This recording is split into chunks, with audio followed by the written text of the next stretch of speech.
It's just going live now, preparing the stream. So at any minute now, we'll be live.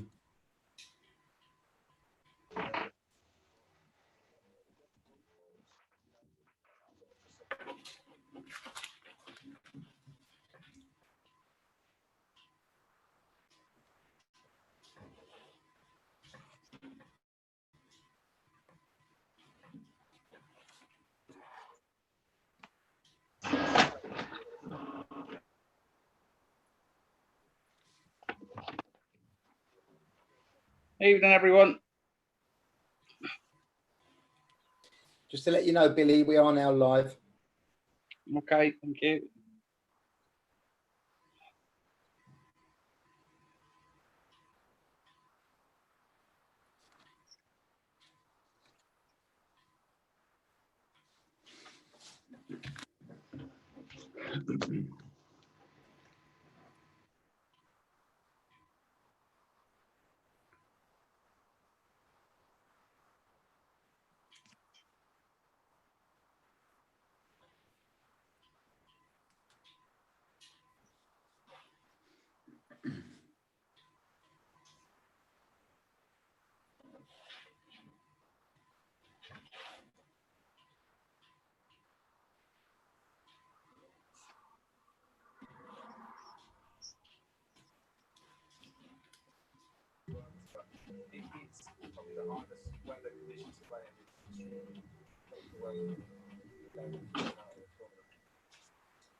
Evening, everyone. Hey. Evening, Andrew.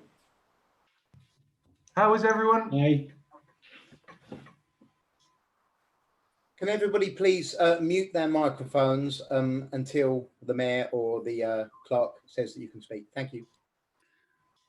Good evening, everyone. Welcome to this meeting of Wisbech Town Council. If a member wishes to speak on agenda item, he or she should indicate by raising a hand. Voting on a proposal or recommendation should also be indicated in this way. I will now invite you to confirm your attendance.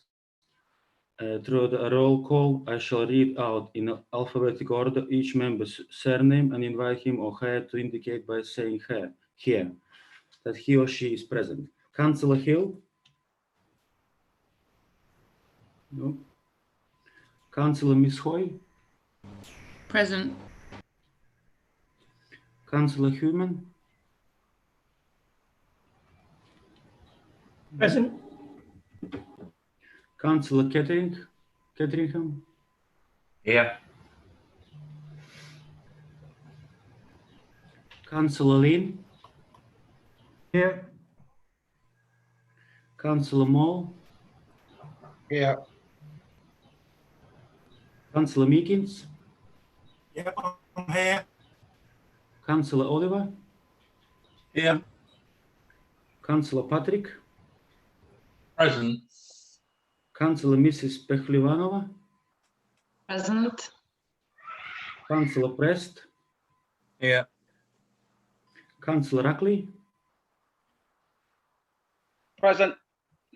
Councillor Tibbs? Present. Councillor Tierney? Present. Councillor Topgood? Present. Councillor Miss Wolvork? Present. Councillor Wink? No. Item number 1. To receive members' apologies for absence. I invite the clerk to report on the apologies for absence that he has received from members of the council.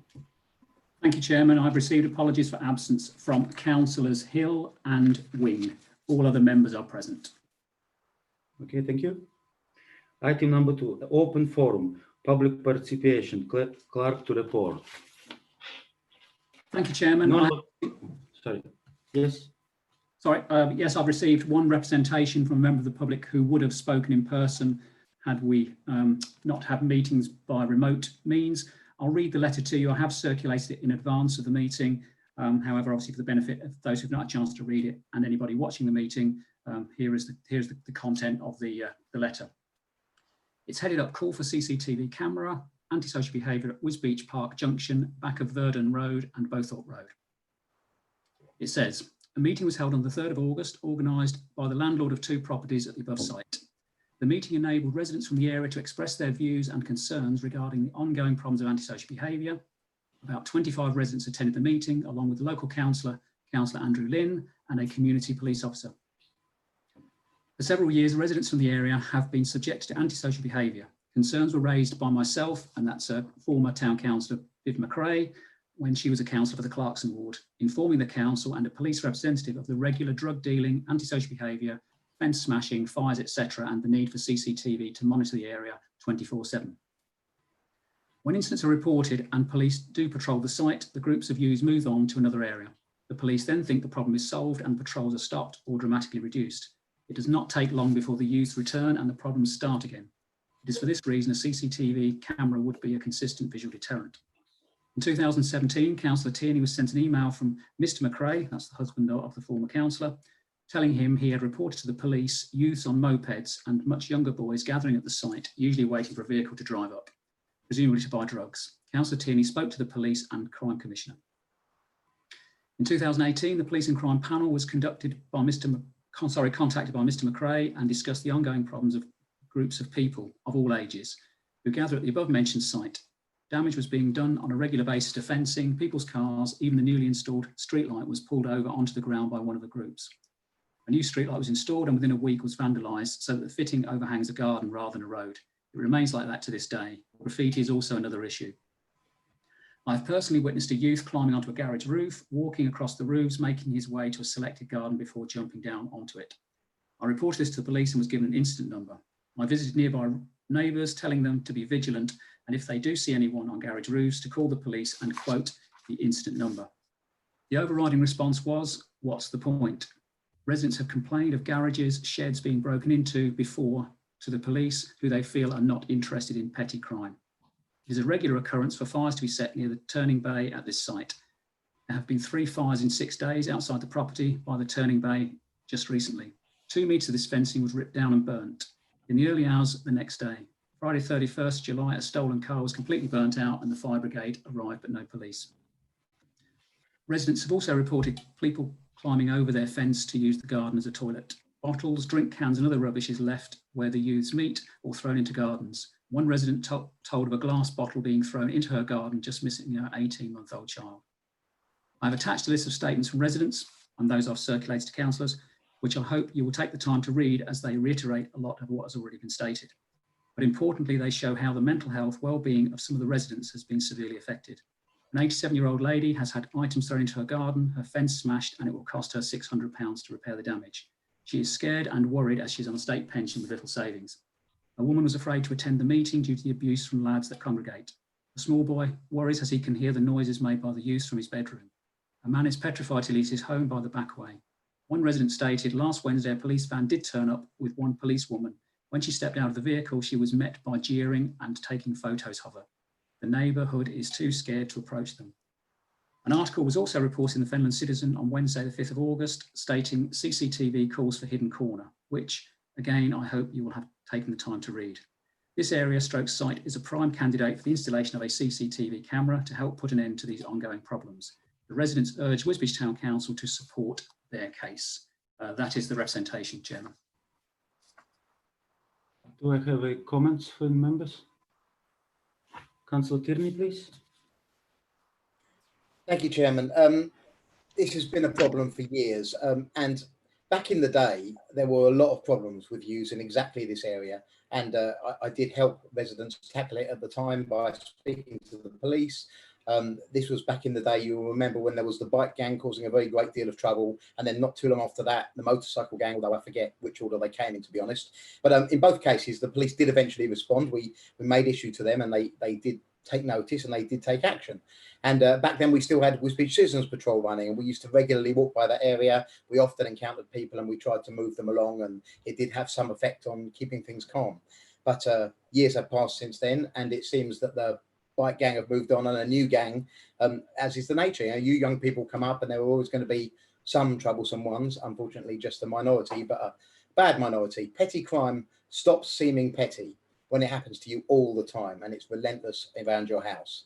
And I know the police resources are stretched, but I do feel that we owe it to the residents to write very strongly to the police and say, can they please make a focus of this area to put a stop to it? And I know that Andrew Lynn has been involved in this, and I'm sure he'll agree that we've got to back the residents here and try and get something done.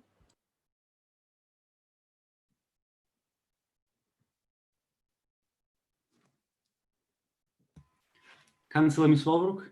Oh, yes, hello, thank you. Sorry, I didn't think we were supposed to respond to people's comments in this bit, so I was ready to respond to the next bit, but I'll do it in this bit. I couldn't agree with Steve Moore. Petty crime is all petty until it happens to you, and it's absolutely soul destroying. And I've read the comments from the other residents, and it's simply not nice. So I was called by Councillor Lynn on Saturday, and we had a visit at the park that day. And I couldn't agree more. There was quite a large youth group of youths. They wasn't doing anything wrong at that point, but that's probably because we were standing there staring at them. I'm not daft enough to know that they weren't doing it when we weren't there. So I left that meeting and immediately contacted the police and FDC and asked what is going on.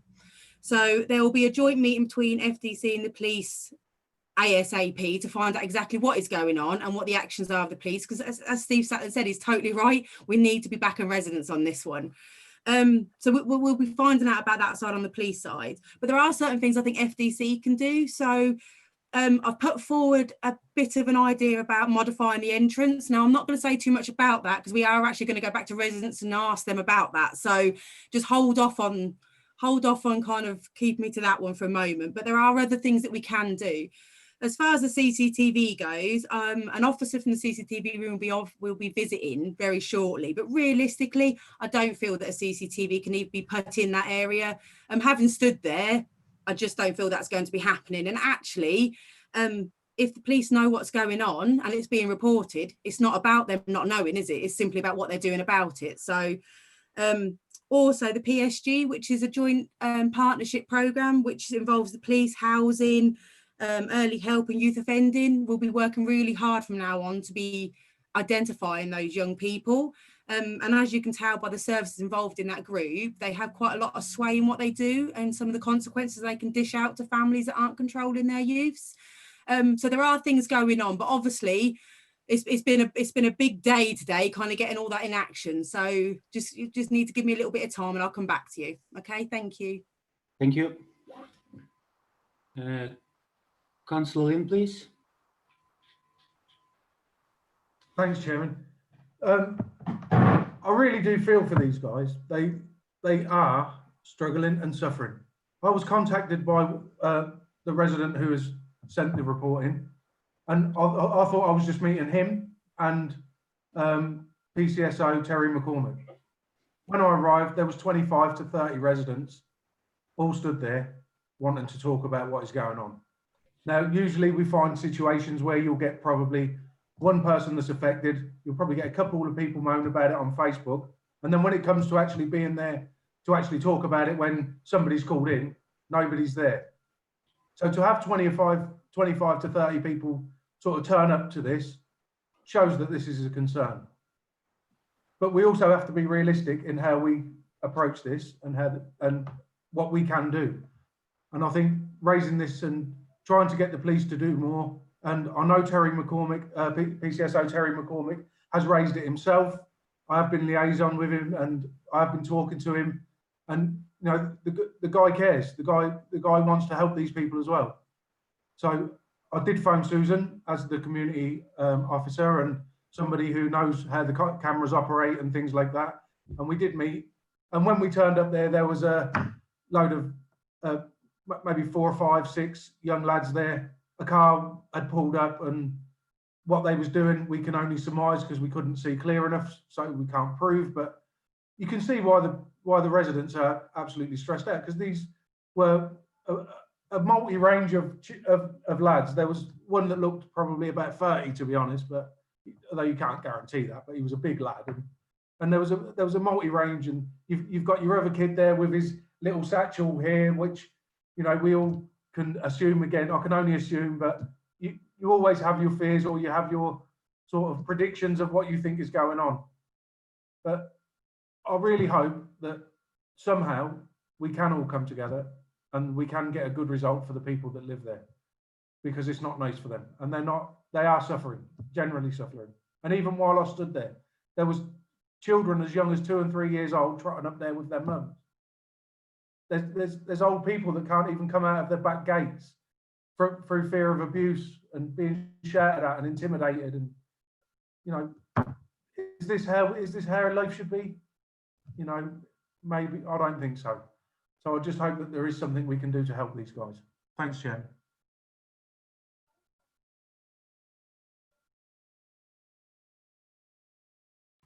Thank you, Councillor. Any more comments from any member? Okay, thank you. Item number 3, to receive members' declaration of disclosably pecuniary, non-disclosable pecuniary or non-pecuniary interest in relation to any agenda item. I invite members to declare any interest that they have in relation to any of the items on this agenda. When declaring interest, please the nature, for example, friendship, and extent, in that case, not pecuniary of that interest. If there is any?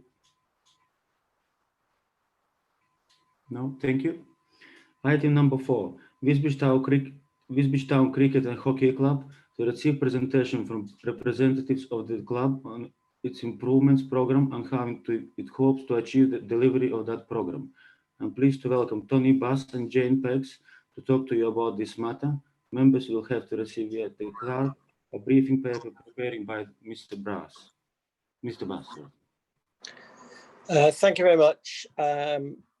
Delighted to be here, and along with me, hopefully unmuted as well, is Jane Peggs. Are you there, Jane? Is she unmuted? Have you unmuted, Jane? Okay, I'll carry on in the interim. Can you hear me all?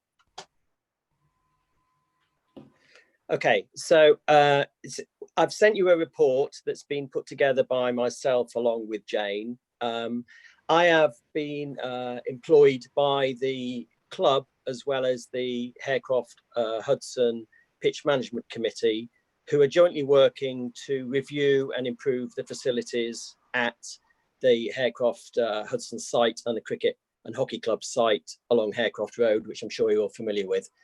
I'm very conscious that as a historic club within the town, they perhaps haven't engaged significantly with yourselves as the council. And today really is just an introduction so that you have the opportunity to ask us questions around the report, which is there as an introductory item. And as ever, people who do reports normally want something. And fundamentally, I don't normally do this on the first occasion I meet organisations, but we are in the throes, as everyone is, around trying to raise funds. And basically, I've got a request at the end of the report. For the purposes of brevity, really, I'm assuming that everybody's read it. If I just very simply précis it, is that obviously, I'm just going to drift through the report and just erase the key points. Is that obviously the town's cricket and hockey club have been in existence since 1962, and I on my first page I demonstrated a significant event they had back in the day with the MCC and cricket. But over time, clearly, although a successful club, things get older, and both the club's facilities, which are the pavilion and indeed the grounds generally, as well as the Harewood Hudson's pitch committee artificial pitch, are both in need of regeneration. So if I just move to page 2 of my report, you'll see a couple of pictures that show the pavilion is obviously in need of some modernisation, and that the pitch there had a particular problem, an ongoing problem that has resulted in us looking at that to refurbish it. But before we go any further, I've put a section in page 2 around why the club's important. And interestingly, basically, it's not just about people who want to play sport, and it's very pertinent now as we go through this terrible COVID experience, is that the benefit of people socializing, doing some physical activity, getting outdoors, etc., is even more important than perhaps it used to be. And people like myself, who've been involved in public local authority leisure for well into 30 plus years, we've always believed and championed that giving people opportunity to move, exercise, improve their diet, etc., with a little bit of help and some group effort is great for everybody's mental well-being as well as physical well-being. So I'm sure even on that last item, it was touched on the importance of making sure that people carry out active pursuits rather than hanging around street corners causing issues for your residents. So the club is important in that, as well as its sort of core of 300 people, youngsters from the age of 6 up to 60 plus. It's cross-generational and families, etc. It's a place where people meet. Yes, in particular, they concentrate on their cricket and their hockey as an activity. But as a club, they've got a lot more to offer, in my view. And generally working together, we've been talking about the good work that's been done should be opened up more to the wider community, which is why in particular, the first point for me was that we talk to you to make you aware of what goes on with the club. And already over that period of time, they've been involved with children, and in particular, the children of the Peckover Primary School, which is next door, and along with Thomas Clarkson. So the kind of involvement they have about taking those sports into those schools to encourage physical activity and sport being on the curriculum, but also to get an interest for young people to use sport and physical activity when they've left school as a healthy life pursuit, as opposed to a negative life pursuit. I'll perhaps pause for a moment just to check that Jane's been able to unmute herself and contribute, because it shouldn't just be a me show. Just to touch on where we've got to with fundraising.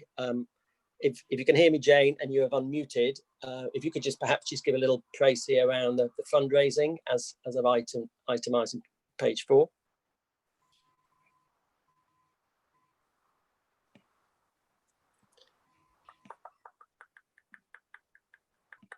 Okay, that doesn't seem to be happening. So I'm just trying to look to see if, Jane, are you able to unmute? Because can you speak? Speak, say something. Can anybody hear her? No, for some reason. She's definitely unmuted, so it's definitely something to do with her speakers rather than being muted. Okay. So Jane will happily nod when I talk, or shake her head when I get it wrong. There we go. She's moved into compliance mode now. I will pretend I'm Jane now and carry on. Apologies for that technical issue. So Jane actually personally, on behalf of the club, has been running what's called a Crocky project, which was started in 2011 when they recognised as a joint club that the pavilion needed improving and making available modern facility for the future. These lovely old pavilions, but they get old, they get expensive, and they need to modernise or even be replaced. And that project has been going since 2011, and they have obviously been working really hard on fundraising, and to this date they've actually raised as a club through their own activities and some pledges from some donors, and a pledge indeed from the Hudson Foundation, to find the funds necessary to improve or potentially replace the pavilion.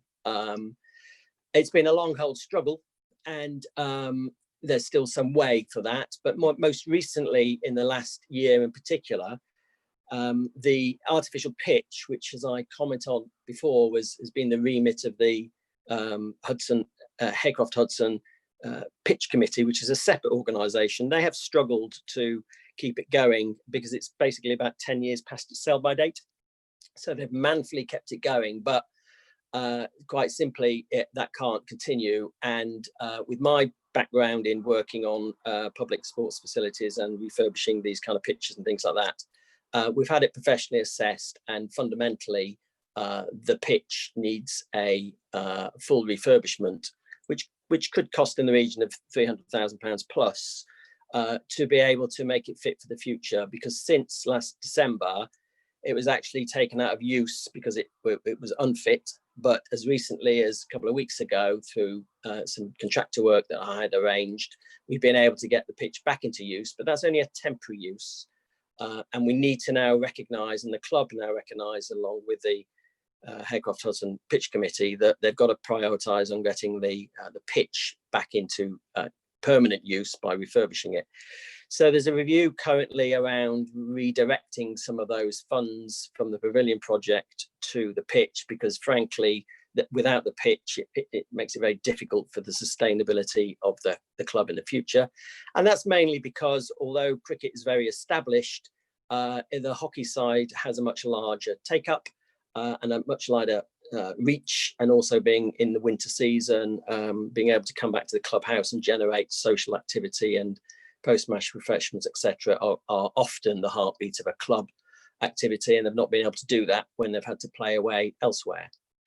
So the current position is that we're working together, me providing them with some professional support. We've re-engaged or engaged in particular with the likes of FDC's Active Fenland team, who already work with the club, but I think there's more that can be done. They've engaged with Living Sport, who are the County Sports Partnership, another sporting organisation who can provide assistance and guidance towards how their club could broaden its brief, and starting to develop new partnerships, engaging with people like Cambridgeshire FA, because although it's predominantly, the pitch is predominantly a hockey facility, it can also be used by other sports, and casual football in particular is something that has been happening there for many years, and also supports the fact that club football, which is moving to the 3G artificial pitches, is highly in demand. And so the likes of Thomas Clarkson School is full. Levington, I know, are putting another artificial pitch in to deal with the club's requirements. So having that kind of more casual sporting approach to football and other sports using that artificial pitch beyond the hockey needs will be a very positive use of it, along with Peckover School in particular, who use it for their school activities, etc. So I don't need to give you the details around the unique nature of Wisbech with its population and its work base, etc. But in terms of health, community health and well-being, and getting people being positive to this kind of activity, particularly in deprived areas, etc., you're fully aware of the work that needs to be done. And frankly, I think the club could engage more in that, taking their sports into those environments to assist. And this process has really been going for about 3 or 4 or 5 months now. It's coincidental that they asked me to get involved about the day before lockdown. So I've been able to spend lots of time with the club and the committee, and they're really committed to taking these things forward. But unsurprisingly, when everybody's focused on the issues around COVID, and in particular funders, a lot of that funding is now currently not available. So to an extent, we're having to regroup and start to take new opportunities to raise funds to get that pitch resurfaced and to consider improving the pavilion. And if we come to the last section of my report, how can you help? Number one is you can help by being aware of the club, which hopefully this little report has given you a little bit of a glimmer of about what it's about. You can help by telling us other things perhaps you would like us to do as a club to be able to open its doors more to the community. They may need accommodation space at the pavilion to hold meetings or to participate in broader activities, and not just treat the club as being just for cricket and hockey people, but a genuine community facility that can be to the benefit of Wisbech. But we can only do that if the club are engaged with you and you are engaged with them. The cheeky bit at the end is I apologise for this, because as you say, but in relation to funding streams, they tend to have deadlines, and the Mick George Community Fund is one of those funds linked to landfill tax that I'm sure you're aware of, as are Amy Sesper. There's an opportunity to get funding towards this project for about £50,000. But to do that, the 11% has to be funded by a third-party contributor. So my specific request on the back of everything I've just said really is to say whether you would be able to be that third-party contributor to us, which would allow us to apply for that £50,000 towards the project, to the Mick George Community Fund. And unfortunately, their next deadline is the 26th of August, which is why we've been keen to get to this meeting. And then they don't have another funding bid for another 6 months, which is 6 months down the road. The Amy Cespa, which is the March landfill, I'm just talking to them at the moment whether we can do the same for them. I believe you can apply for more than one landfill tax, and fortunately the Harecroft Hudson site sits within the 10 miles of both of those sites, so potentially we could, and that effectively would be asking for the same, another 50,000 for 5.5k.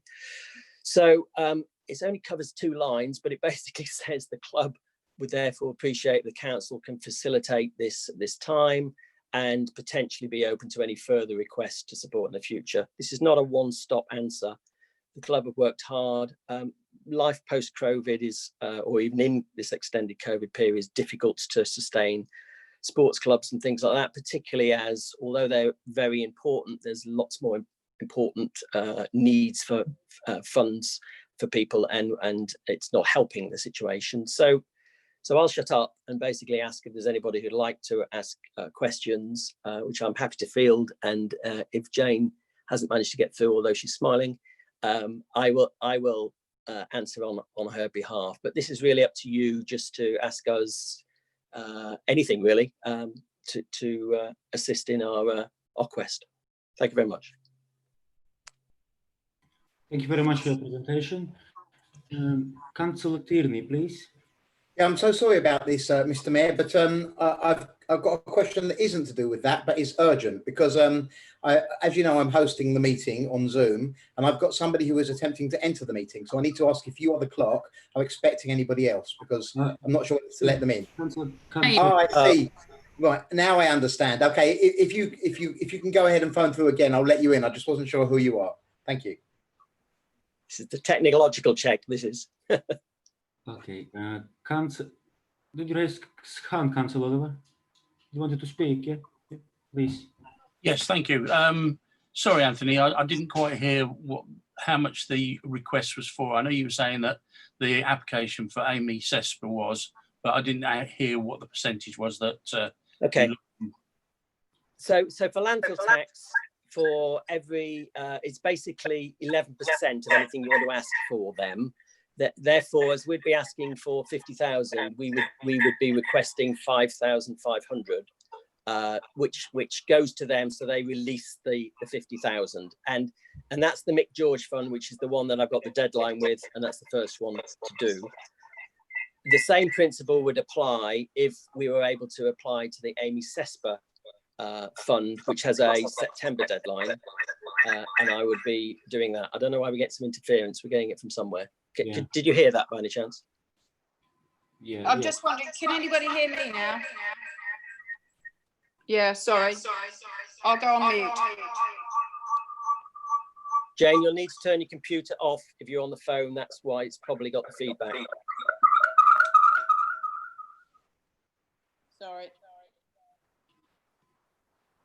You certainly know we've arrived, don't you? Many apologies, everybody. You still like to speak, or?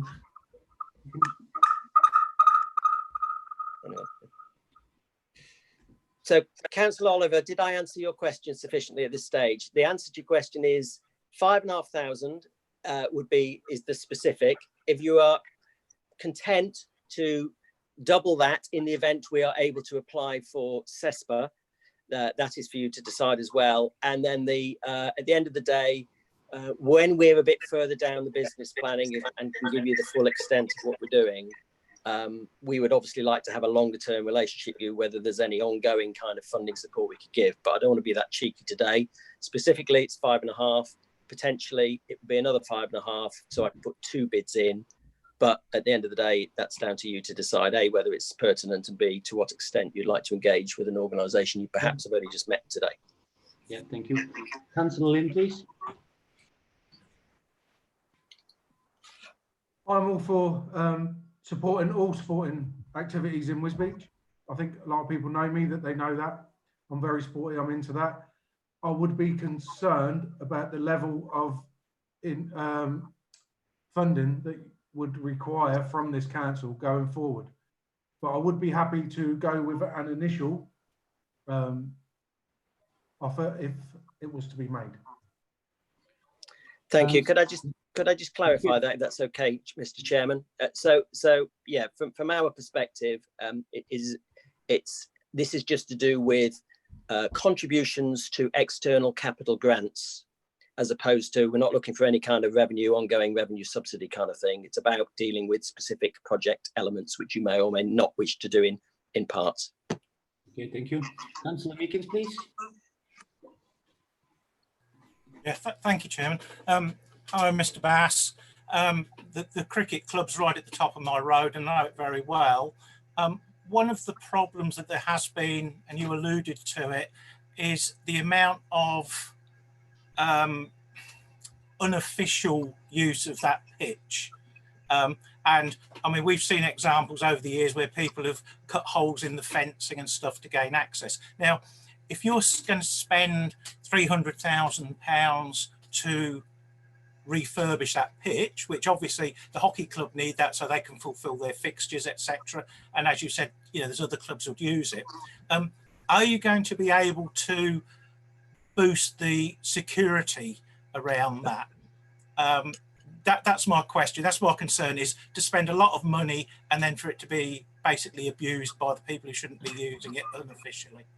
Yeah, I'll answer that, and then if Jane wants to chip in after that. In simple terms, the global figure of 300, the actual resurfacing of the pitch, and this is sort of ballpark figures, is around 160,000. Then I've added to that a complete new fence, which is about between 40 to 50,000, a secure fence all the way around it. And then I've also added to that the potential to improve the floodlights, because everything's basically old. So our shopping list works from, we need the pitch definitely, but if we're going to have the pitch, which is 160, we've got to have a secure site. So the fencing is part of that 300. And you're absolutely right.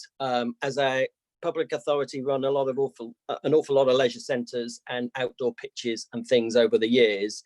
I'm a firm believer in security and management of sites, and it's been unfortunate that that site, I think, generally is being treated as a sort of a public open space.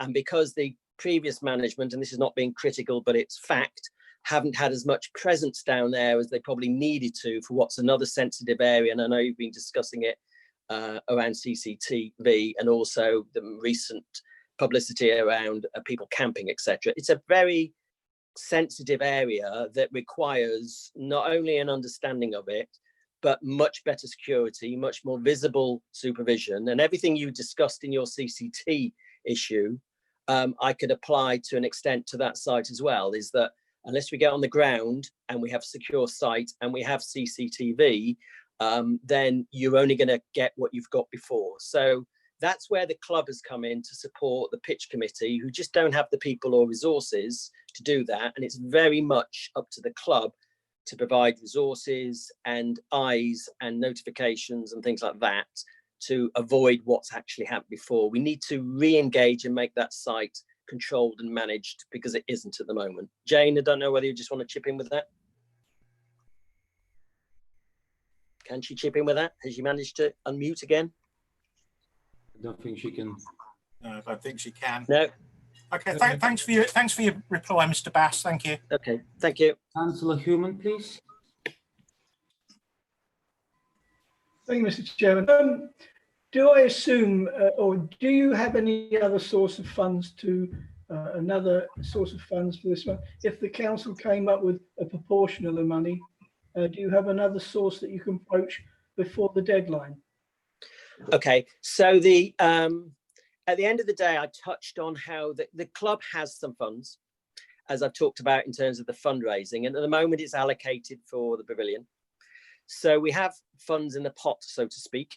If at the end of the day we need to use those funds we will use those funds in their entirety. But we, at the same time as applying for these, we have a number of donors, potential donors, philanthropic people from the community who may be interested in giving some funds towards the facility. But as you'll appreciate with those, as opposed to going to public bodies who distribute funds, that's very much down to the individual in terms of the extent of it, the time frame, and on what basis they do it. So we've got quite a few channels open.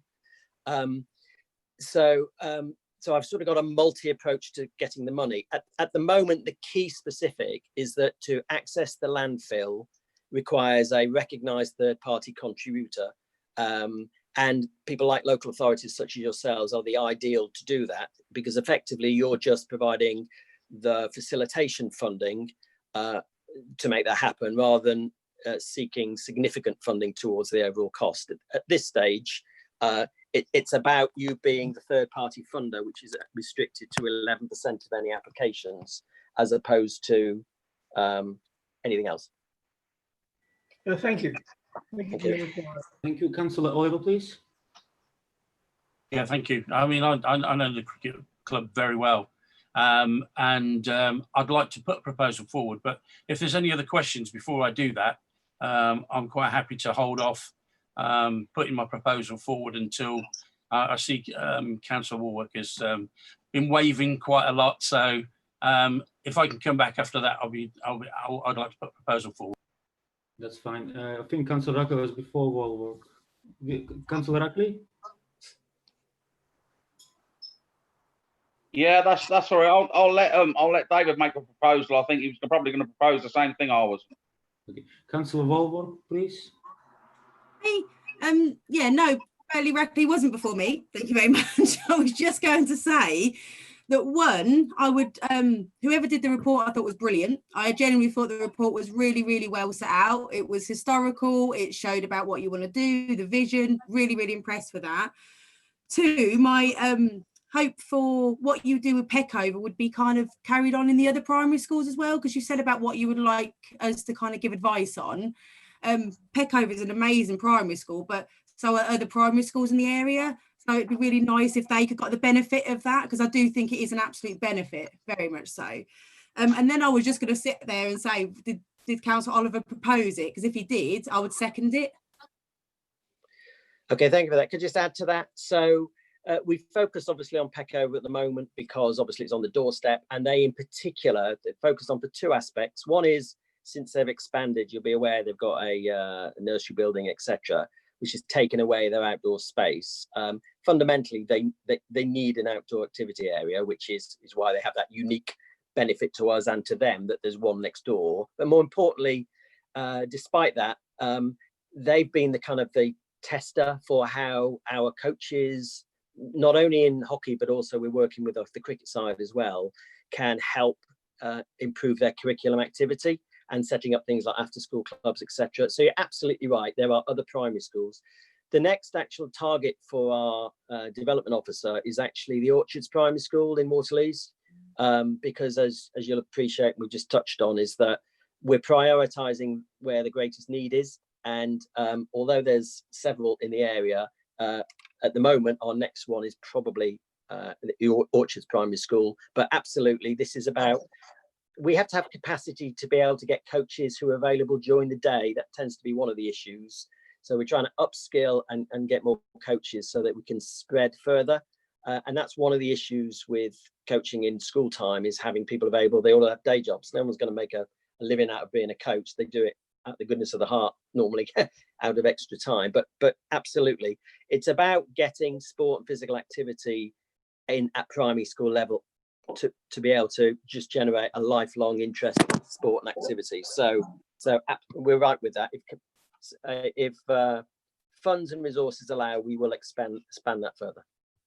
Thank you for that. That's a really good learning model as well. And that's going to create sustainability, because like you sat there and said, looking after your volunteers that do it out of the goodness of the heart will mean that these projects can carry on and develop as they go along. So absolutely brilliant. Yep. Thank you. I think the Councillor Tips wanted to speak. Councillor Tips? So Anybody else before we take the proposal forward? Jane, do you want to say anything before we do the proposal? Councillor Oliver, please. No, I'm sorry, Tony. I'm just completely stuck here. Councillor Oliver. Thank you very much, Chairman. I think I would like to propose that we actually sort of do fund this particular application to the value of £5,500. I'm sure that councillors will say that whilst we're not a cash-rich authority, I think that we could do this, but I don't know whether we could actually go to another one. So I think I would like to just propose for the time being that we say yes to this one. Thank you. Councillor Meekins. Yeah, I'll second Councillor Oliver's proposal. You had a second? No. I thought Miss Warwick was saying that she was going to second it. I don't know. Yeah, no, that's fine. If she wants to do that, I'm happy with that. As long as it's seconded, I'm happy. It makes no difference to me. Yeah, as long as we benefit the towners, that's fine. Seconded, yeah. Everybody in favour, please.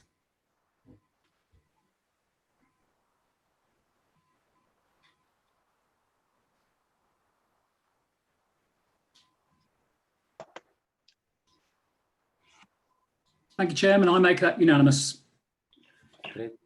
Thank you. Thank you for your presentation. You're welcome to stay or for the meeting, or you can leave. Thank you very much indeed. I really appreciate your consideration. We will go now. Let's get on with your meeting. But thank you. Thank you very much. Thank you. Yeah, Councillor Clark. Yeah, can I just be excused for 2 minutes? Okay. Okay.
Apologies, I'm back now.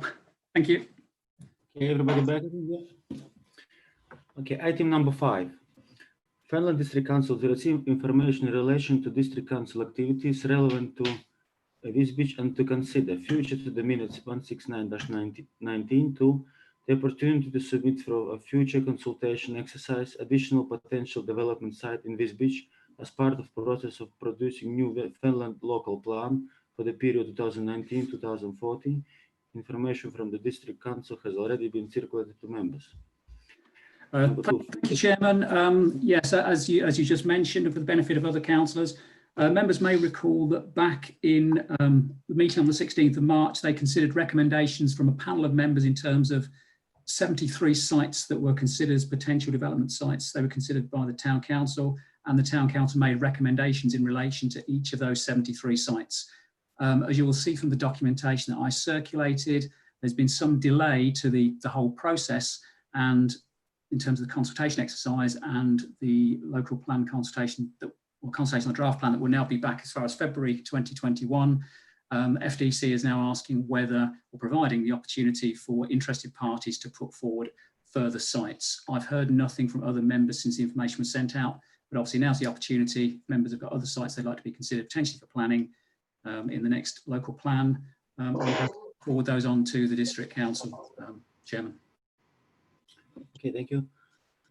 Do members have any plans? Councillor Hoy, please. Yeah, I was just going to say, if anyone members have got any site suggestions to forward them directly to FDC, really. I think we obviously all went through the meeting where we looked at the sites that they'd already suggested. I can't immediately think of any that spring to mind, but if anyone else does, perhaps they can forward them on to FDC. Okay, thank you.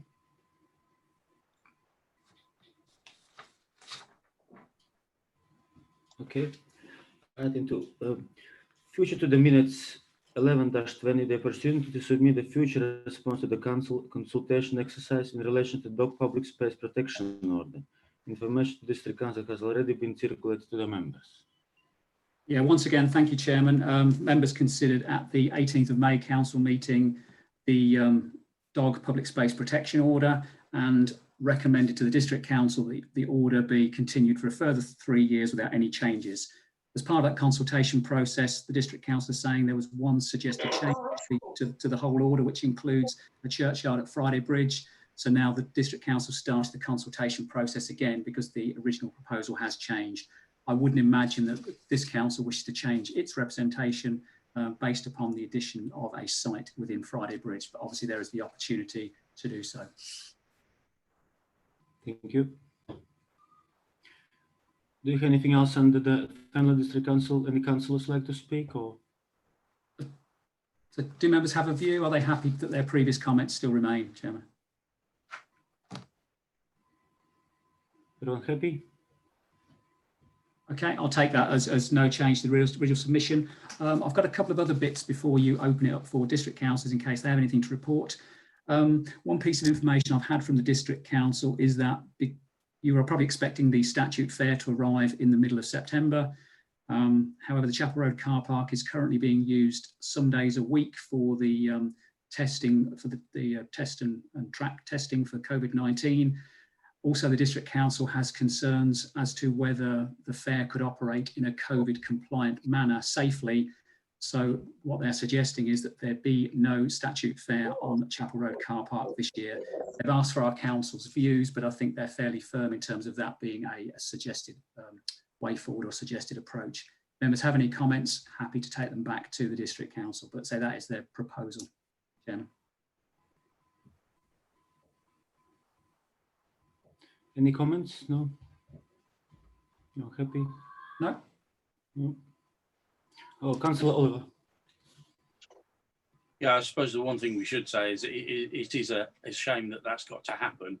I mean, obviously we understand why, but obviously the statute fair has been going for many, many years, and it's something that a lot of people look forward to. So it's a little unfortunate that it's happening this way, but I don't think there's very much we can do about it. Okay. Thank you. I've got a couple more things to mention. And fourth on the list is, you remember at the last meeting of the Town Council, the Council agreed to support 2 Fenland District Council applications to the County Council's Communities Capital Fund, both for Wisbech Park, one for replacement or rebuilding of the current changing rooms building with a brand new community facility, and the second was some sort of water play feature. The District Council have been informed by the relevant officer at the County Council. I'll read it because it's very short information that's been sent to the district, that's been forwarded on to me. It says, just to confirm that the member panel at the County Council met on the 3rd of August to look at the 2 Wisbech Park projects. The panel agreed to recommend the pavilion project for approval, but not the water play park. Next committee meeting is on the 3rd of September. What they're asking now is for the Fenland District Council, which was a match funder for both schemes, and the Town Council, which also agreed to match fund both schemes, and that was £5,000 for each of the 2. In other words, potentially £10,000.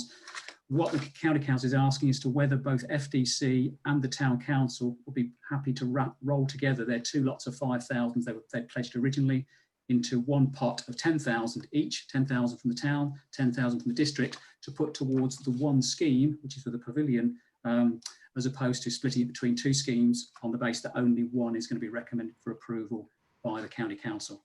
I'll obviously take members' views. So really it's continue with the 5,000 as pledged for the one scheme, or to be prepared to double it up to the 10,000 you would have contributed across 2 schemes. And Fenland District Council has already said they will roll their 2 contributions together. Councillor Tierney, please. Thank you, Chairman. I think it's disappointing that we didn't get both the bids. I had high hopes that we would get both of them. And it's sad that actually the least favourite for me of the two is the one that got through. But they're both good bids, and obviously we have to do what they say because we don't want to lose the other bid. But Councillor Hoy and I are working on another avenue to try and tackle the other bid. So we'll report on that if we get anywhere with it. Any more comments from any members, please? Councillor Hoy, please. Yeah, just to say, I think we need to go ahead and do it really. I mean, I'm the same actually. It's my least favourite of the two, but I think anything extra for the town is good, and I think we do want to get things in that park. And I know a lot of other councillors are very keen on that as well. So I think we should, double our contribution, because we had planned to spend the money anyway, and I wouldn't want us to sort of say no and then potentially lose all the money, because I am aware I think there's actually less than £1 million left in the pot now after the September meeting, and this scheme is £250,000, so actually we're going to get quite a good slice of the pie, so to speak. So it'd be quite good to make sure we do get that.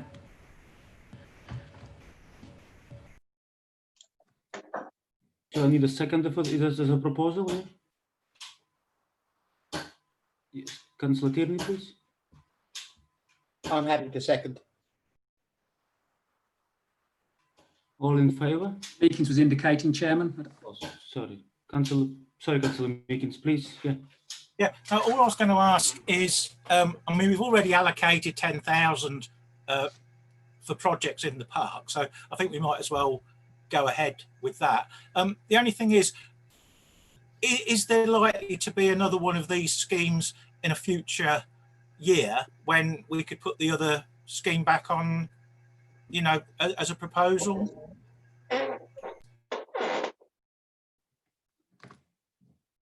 I don't know, Chair. I don't know whether any county council members would know what's likely to happen.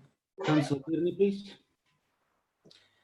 I can't say obviously what the future holds, Councillor Meekins, but as I said when I was giving my presentation, Councillor Hoy and I are working on another avenue to secure funding for that bid. And I don't want to preempt it at the moment, but we are working on another avenue. If that doesn't work, it may well be that this happens again in future, so the work won't have been wasted.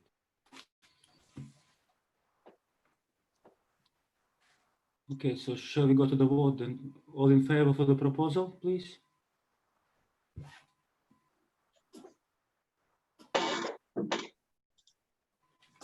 Once again, Chairman, that is unanimous. Thank you. Anybody else like to speak on the Fenland District Council? Any members of Fenland District Council? No. Item number 6. Cambridgeshire County Council to receive information in relation to County Council activities relevant to Wisbech, to include the outcome of the Town Council's application to the County Council's Communities Capital Fund. I understand that there may be matters to which the clerk wishes to draw members' attention, particularly to the specific item mentioned on the agenda. This item also provides the opportunity for those Wisbech Town Councillors who are also members of Cambridgeshire County Councils to do likewise. Thank you, Chairman. If I can kick off then, a couple of things. Firstly, there's been obviously just a reference to the County Council's Communities Capital Fund. And I'm very pleased to be able to report, and members perhaps have already seen the press release, that the Town Council's application for £150,000 towards a marketplace scheme was approved on the 6th of August. And secondly, you'll recall we've put forward 2 applications for local highway improvements, one at the May Council meeting, one at July. We've now been informed that the deadline is the 27th of September now, so obviously we've achieved that quite easily, and that the feasibility studies into the all of the applications submitted will be carried out by panels in February and March of next year. And obviously I'll keep you posted in terms of if we have requests for information, for example, in terms of the 2 schemes that we have submitted. So just a bit of an update in terms of where that's got to, Chairman. Thank you. Nothing else to report. Councillor Tierney, please. Thank you, Chairman. First of all, just to say how good news it is about the marketplace bid as well as the town park bid. Lots of good funding coming into Wisbech and lots of new things coming. I just wanted to report on the business with the incinerator because, as you know, it was my intention to make it a hat trick of taking the motion against the incinerator to all 3 of our local councils. And I did finally get to take it to County Council and it was seconded by Councillor Hoy, and we were successful in getting the motion passed by County Council as well. So whilst this is, it's fair to say that all of this is just it's just statements at this point. It has no official power. It's good to see all three of the councils completely in agreement that Wisbech does not want an incinerator. Great news. Councillor Moore, please.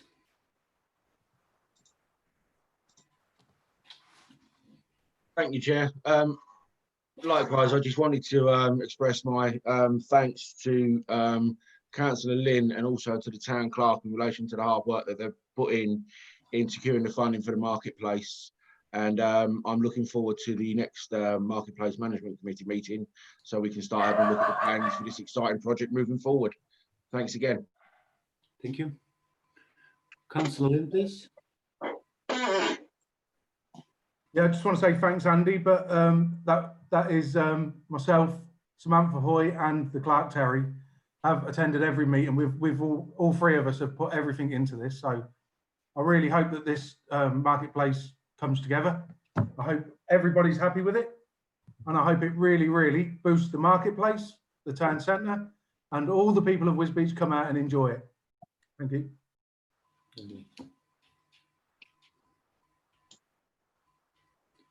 That's everything, yep.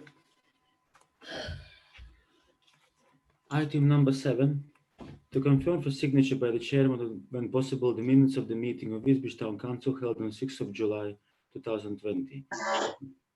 These minutes have been circulated and members have had opportunity to decide whether they are true and correct, recorded at the last meeting of the council. I'm seeking a proposer and seconder for the confirmation of these minutes. I shall make arrangements with the clerk for my signature of the minutes. Can I have a proposer, please? Councillor Prest? Councillor Human, second. All in favour?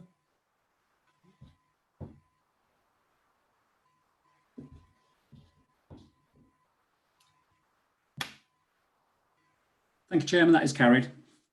Thank you. Thank you, members. Item number 8. Appointment of the committees. Review the membership of the council's committees for the municipal year 2020-2021. The clerk has produced and circulated the members' report of this matter. I invite him to present that report. I shall then invite members' comments and afterwards seek a proposal and a seconder for decision of that matter. Please. Right, thank you, Chairman. I have produced a report, albeit circulated relatively late, but circulated today. I'll go through it very briefly. If members have had the chance to read it, then obviously they'll understand where this is coming from. So the purpose is to review the membership of the council's committee in the light of operational issues since the current appointment range were put in place, which was after the elections in 2019, and obviously the change in political makeup of the council since that time. Back in May of last year, the number of seats on the council's 7 service committees was reduced from 9 to 7, the rationale being to free up councillors to do more of their, shall we say, constituency casework. At that time, it was considered to continue to appoint committees using the principles of political proportionality. That was a process that was adopted by the council back in April of 2015. And what it effectively means, if you've got more than one political group on the council, a political group is no fewer than 2 councillors, you allocate seats on the basis, if so we say one group has 10% of the number of councillors, they get 10% of the number of seats across the total number of seats on committees, and that's the way that it works. However, since the elections in May 2019, we only have one political group on the council. We have shall we say, politically aligned councillors, but only one political group. That is a Conservative group, which back in May 2019 was 15 councillors, and then there were 3 other councillors, all of whom were at that time elected as independent candidates, but they did not form themselves into a political group. And then the standing order was amended at the bottom of page 1 to reflect that arrangement, the change in the number of committees and to continue proportionality appointments of membership. I would make the point that, and I've made the point at the top of page 2, that there is no legal requirement at town and parish level to appoint committees on the basis of political proportionality, because they're not deemed to be political organisations in the same way that principal authorities, i.e. district, borough counties or county councillors are, and that they appoint their committees on that basis, and the law requires it. So we now have a situation where we've moved from 15 Conservative councillors and 3 elected as independents. Obviously said at the point, not a political group, never constitute themselves as such. We now have a situation where we have within our 18 councillors, 13 Conservatives. So we have a Conservative group of 13, and then we have 5 other councillors, 3 who were elected as independents, plus 2 who have ceased to be Conservative since that time. So on that basis, we've had a look at the situation. You'll see at the bottom of page 2 of the report that what the current allocation of numbers is to committees, which varies between 6 Conservatives and 1 other on the policy committee, 5 Conservatives and potentially 2 others on the planning and infrastructure. Asset management is a 4-3 split currently. So that's where we currently are at the bottom of page 2. Looking at page 3, you will see a proposal that we no longer appoint on the basis of political proportionality, particularly as we only have 1 political group on the council as we currently stand. However, discussions with membership of the Conservative group, they are still keen that there is non-Conservative representation on all of the council's committees. So the proposal is that of the 7 member seats, 6 are allocated to Conservatives across all 7 committees, and there's also 1 non-Conservative councillor, whether called independent or however described. So it's a 6-1 ratio, 6 Conservatives, 1 to other councillors. It would also be for the other councillors, although as they're not a political group, just to decide amongst themselves how they take up those seats. And in the event there is insufficient take-up of the seats, as is currently the case, those unallocated seats would go back to the Conservative group. Bottom of page 3, I'll explain what the implementation of the proposal would mean, and effectively what it means is that the Conservative group would gain 2 seats on asset management because there are currently 3 non-Conservative councillors, but the table on page 3 explains that situation. I've also on an appendix shown the current committee membership, so you can see who those individual councillors are in terms of those committee numbers. So on that basis, I'd take you to the recommendations. Obviously, I'm prepared, or not prepared, but very happy to take any member questions. Members note the content of the report, that the changes proposed to the allocation of seats on committees be adopted. That's the 6-1 ratio across all committees. Members be appointed to committees on the basis of proposed allocations. Members may not have had a chance to think about this, especially where it involves some changes, readiness for this evening, but agree the principle, and the numbers can be changed at the next council meeting once people have had a chance to think about what they want to do. And obviously the wording of Standing Order 44, which relates to the appointment of committees, would be reworded to reflect this new change as opposed to what is currently in place. Happy to take any questions, Chairman.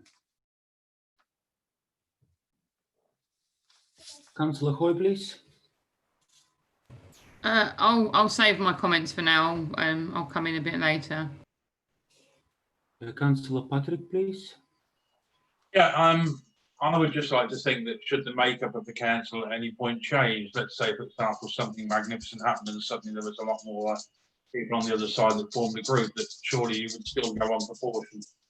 Not where would it be democratic if you had, for example, 10 Conservatives and 8 and they formed a group to then have all the seats for yourself? That's how I'm looking at it. Councillor Tierney, please. Yeah, I was just going to say that would obviously be for a future council to decide. We can't speculate on what some future councillors would want to do and who they might be.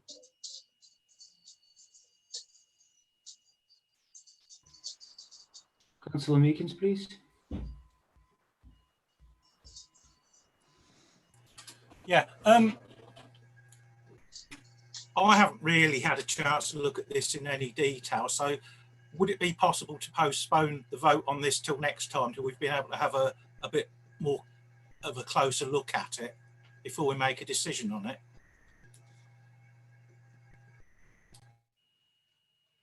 Councillor Hoy. Yeah, I would just say basically nothing's changed really. If you actually look at how it is, so at the moment on markets we've got 1, and when I say opposition, I don't mean this in an unpleasant way, so please don't take it in that, but we've got 1 opposition councillor, which is obviously Councillor Moore. I wouldn't suggest that changed in any way. On planning, we've got an independent member. We've got basically on every committee we've got at least one independent member, and I wouldn't suggest that changed in any way. It's only on assets where there is more, and I don't think anyone's saying, oh, we want all the seats to ourselves. In fact, a number of independents resigned. So, for example, Councillor Meekins resigned from festivals. There was a resignation from planning. There was a resignation from, I can't remember the other committee. I think it was staffing. I think there wasn't a member. Yeah, it was staffing. There wasn't very good attendance from the vice chair.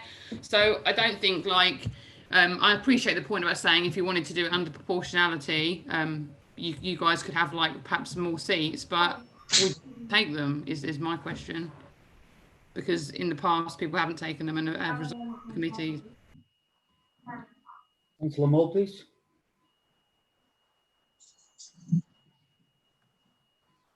Thanks, Chair. Just responding to Nick's comments. I mean, I personally don't see why we need to postpone it, because the situation on the committees is exactly where it stands. I mean, there are vacancies as per the report that's been prepared by the town clerk that would require a non-conservative member. From my own personal point of view, I'm currently represented on 2 committees, and unfortunately, I don't have the time available to include myself in any further committees. The way it stands at the moment, given the setup of the council, etc., is completely acceptable to me, on the basis that there are now 5 independent or stroke non-conservative members. We are not a group. I am certainly an independent, and I'm quite happy with the report that's been prepared by the clerk, and I'm happy to move forward on the basis of the recommendations put forward. Councillor Hoy, please. Yeah, thanks, Andy. It's really sensible. And I'm just, like I say, what I would propose tonight is that we leave every committee.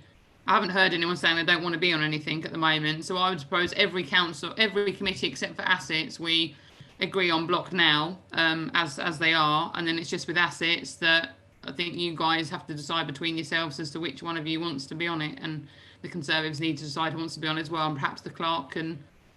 We can have a discussion with that. I don't know, either by email or at the next meeting. I don't know, with the clerk nodding his head. I don't know which one he's nodding his head to. I'm very happy to have the conversation, and then obviously we just need to report back formally for council, because council needs to appoint its committees. There obviously are still some vacancies, because we've got currently, as you said, Councillor Hoy, nobody currently from the independents, if you like, on community events and festivals. So that would one seat that's effectively freed up. So, but I'm happy to have conversations with the non-conservatives, if you like, to agree filling of those vacancies, and then I can bring it back to council for formal adoption. Councillor Meekins, please. Thank you. Sorry. Yeah. Okay. I mean, I didn't actually make a proposal. It was a suggestion. So I'm not making that proposal now in case it was taken as a proposal. So, are you looking for proposal of us? I think Councillor Hoy proposed, didn't she? Yeah. Second and then a vote. Councillor Tibbs?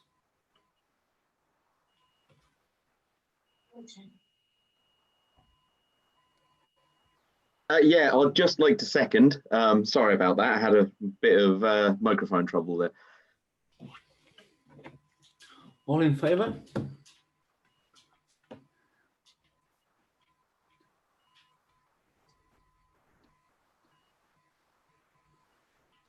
That's 14, Chairman. Any against? No, that's carried. Thank you. Thank you. Item number 9.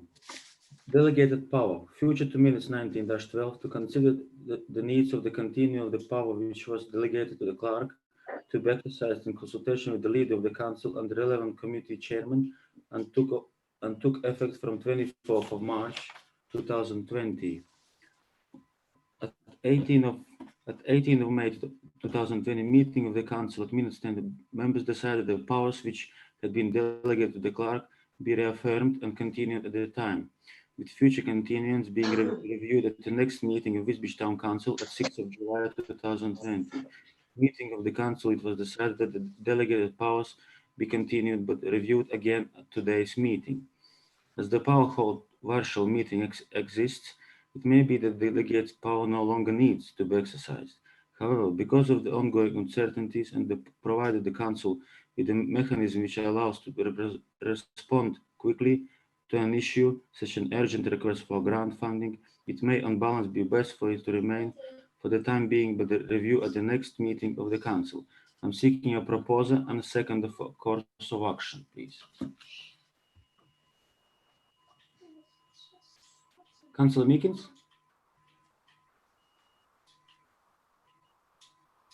Yeah, I would like to propose that we accept that. Can I have a second, please?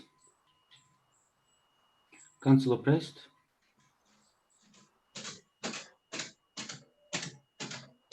You seconding, Councillor Prest? Sorry. Yeah. All in favor?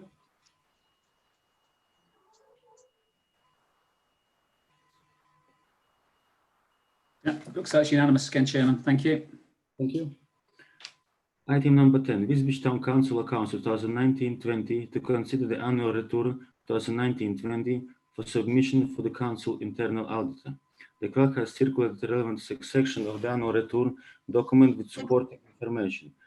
I invite the clerk to represent annual government's and accountability return in relation to the financial year 2019-20. The annual government statement needs to be agreed first, followed by the accounting statements. Thank you, Chairman. Yes, as you say, there are two elements to the annual governance and accounting statements. The law requires that part one, which is, or section one, which is the annual governance statement, is agreed and signed first. So I would commend that to you. This is a document that councils have seen in previous years, and I'm of the belief that all of the yes boxes ticked are correct in terms of our processes and in terms of our risk management. And members will recall that the January meeting of this year, because a particular issue was raised by the external auditor about councils minuting their risk management approaches, that process was done. So I would like to commend that to you, get members to agree if they're happy, and then obviously that will need to be signed before we can send to the internal auditor, before it goes on to the external auditor, and that would need to be arranged outside of the meeting for the chairman to sign that particular element of the document. So I'd like to commend that part to members, and then I'll address the second part, which is the accounting statements.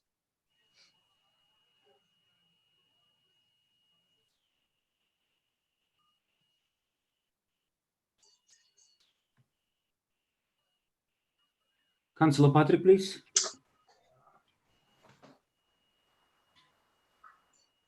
Right, hang on.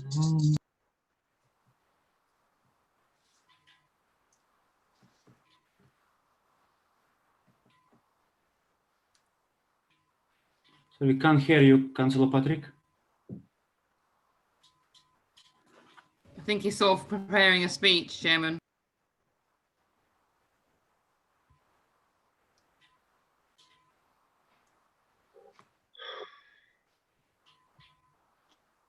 Chairman, do you want to see if anybody else has anything to say? Councillor Oliver, I think it was. Councillor Oliver, you wanted to speak? Yeah, I was just going to propose the recommendation. Councillor Patrick, you wanted to speak?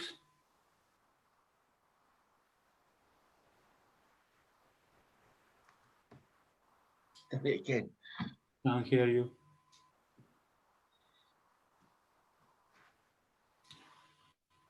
Unmoved. All right, I said I cannot presently accept the accounts and I reject them because of the lack of clarity and detail in respect of the castle's accounts. Okay, thank you. I think it may help, Chairman. There are two distinct sections. One's the annual governance statement, and then there's obviously the financial accounts as a second part. I don't know whether Councillor Patrick's statement applies to both aspects or just the financial side of the actual accounting statements.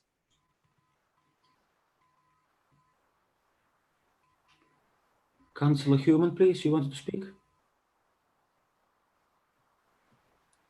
Yes, Mr. Chairman, I'll happily second Councillor Oliver's motion. Okay, all in favour?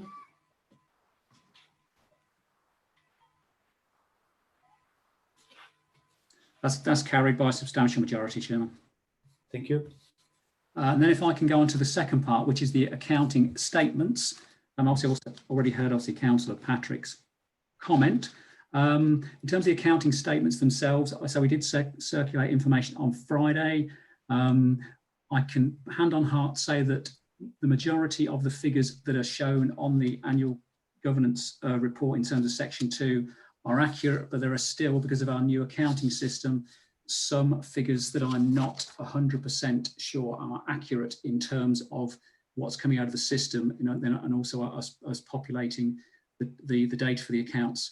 In terms of the account detail that has been attached, in terms of verifying boxes 3 and 6, I would make the point in terms of the level of detail that we need to produce in terms of our accounting. We're producing the same detail we have in the past and that we have taken to Policy and Resources Committee on a quarterly basis, pretty much for as long as I can remember. I have had, and I'll mention it now, a couple of FOI requests in terms of more detailed information in terms of the castle, and they are being processed. But in terms of our annual summary, we don't produce that level of detail. We'd have to produce, for example, every piece of income that we receive from every trader for every market stall, etc., and they would run to volumes and volumes of data.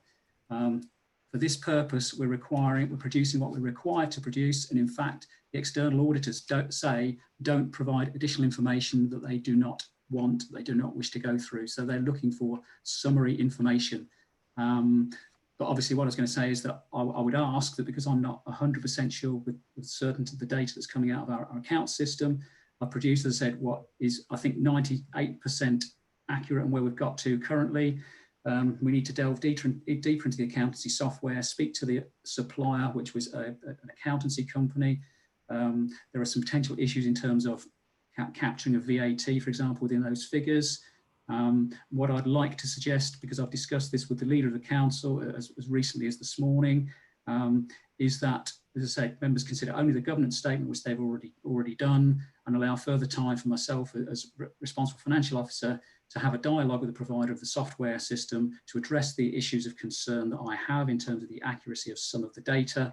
And then the council considers at a later date to be fixed that accountancy statement of the annual return. Over to members, Chairman. Councillor Foy, please. Yeah, I was just going to say, I just want the clerk to clarify. So the issue isn't actually with anything in the accounts, it's just purely the zero accounting software, because I wouldn't want anyone to get too excited and be ringing John Elworthy later and sort of trying to make any issues when there aren't any. I mean, just to give an example of that, when we produced the box 3 and 6 data from the system, it came up with one figure, for example, one of the pieces of income, it showed us £449.02.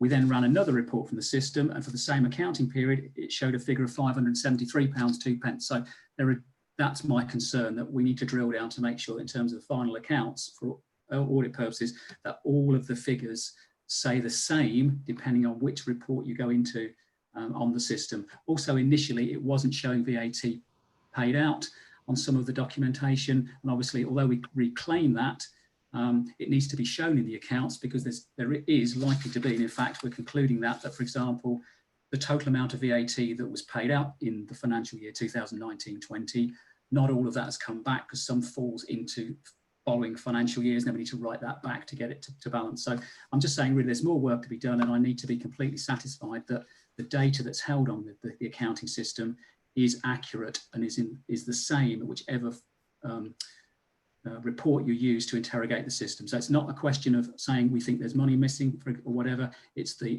exact accuracy of the data within the system on which we base the final accounts. Hope that's clear, Chairman. Thank you. Councillor Moore, please. Yeah, thank you, Chairman. Firstly, to the town clerk, I do sympathise with your problems you're having with your software, because I've had something very similar by changing over mine with different reports coming out. So I do understand where you're coming from.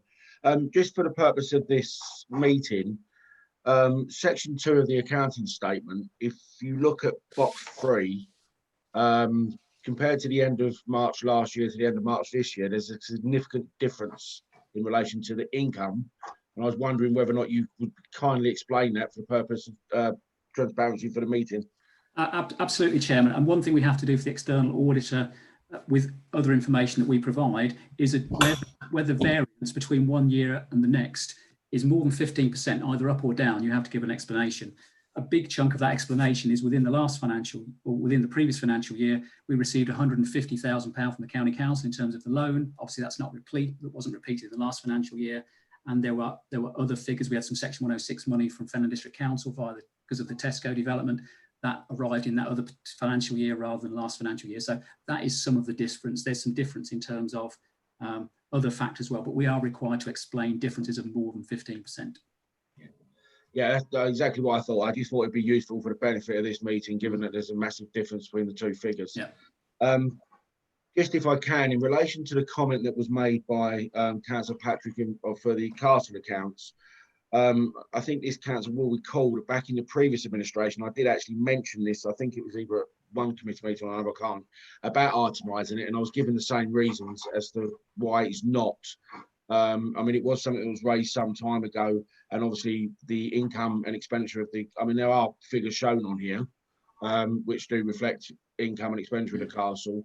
I think people are looking for probably more detailed information, but that's for their own purposes. But I mean, I was satisfied with the answer that was given to me during the previous administration in relation to how we show and how we reflect the figures. Okay.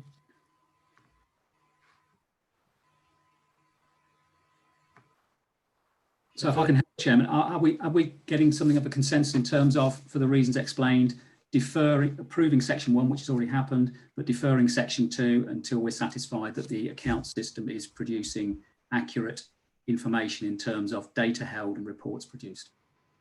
Yeah, I think so. Yeah. Do we need to propose for that? That would be very, very helpful, yes, Chairman. Okay, so can I have a proposal, please? Mr. Human? Yeah, excuse me. I'll happily propose take the guidance from the clerk. Can I have a second? Candy Moore, please. Councillor Moore. Have a second, Councillor Moore. All in favour?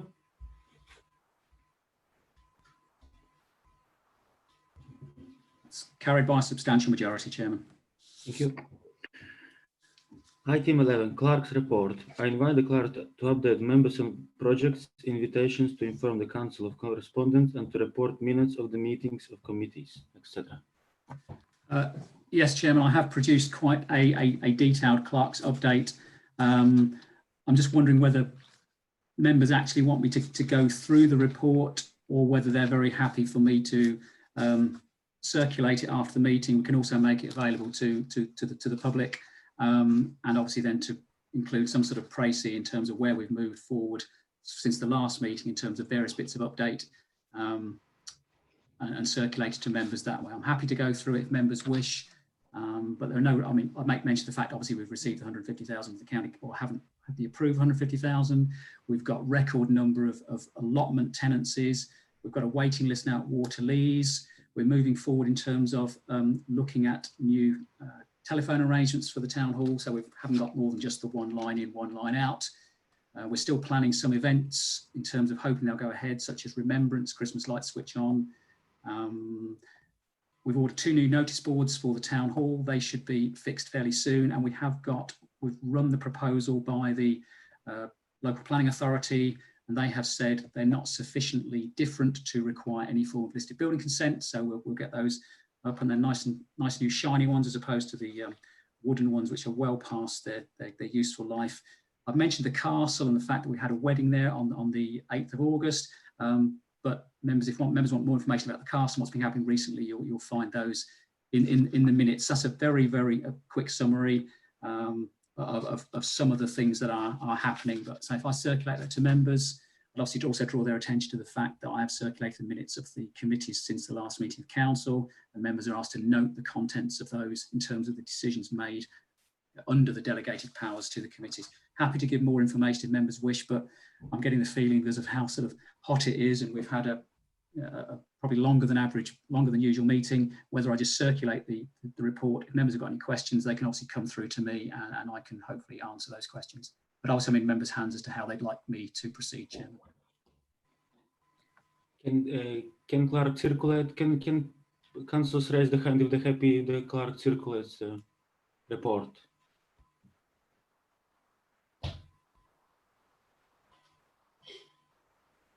Okay, so yeah. So Yeah. I'll email it out tomorrow morning and say if anybody's got any questions or they want further information, just let me know. We'll also put it out there in terms of so that the public have access also. Thank you. Chairman. Item number 12.